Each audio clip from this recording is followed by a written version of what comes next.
My husband helps me bathe every night. Tonight, he'd just finished running the water. Suddenly, his foot slipped. His head slammed hard against the sink.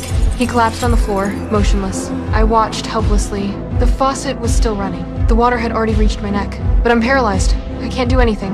If this keeps up, I'll drown. Survival instinct kicked in. I had to find a way. I still have some feeling in my right foot. I tried to reach the drain plug at the bottom of the tub with my foot. Every movement was excruciating with my paralyzed body, but I couldn't give up. I tried again and again. Finally, my foot touched the drain plug. I pulled with all my strength, but it only came halfway out. The water was draining too slowly, nowhere near as fast as it was coming in.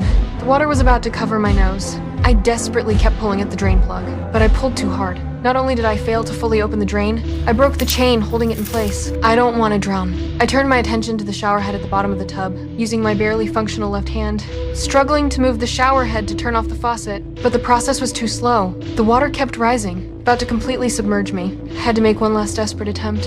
At the final moment, I yanked hard. The water flow decreased slightly, but the level was still rising. I wasn't out of danger yet. I had to think of something else. I slowly lifted my foot out of the water, channeled all my strength into it, then slammed it down on the drain plug. Finally! The drain opened completely. The water began rushing out. I could finally breathe again.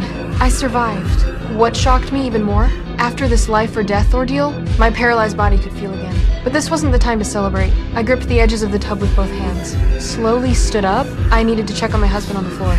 But he was gone. My husband, who'd been lying there, had vanished. There was blood on the doorframe. Bloody footprints led out across the floor. Terror gripped me. He clearly hadn't been unconscious. Why did he leave me to drown? I remembered before my paralysis, my best friend had warned me. She said my husband might be having an affair. Now thinking about everything that happened tonight, this was his carefully planned murder. He wanted to kill me.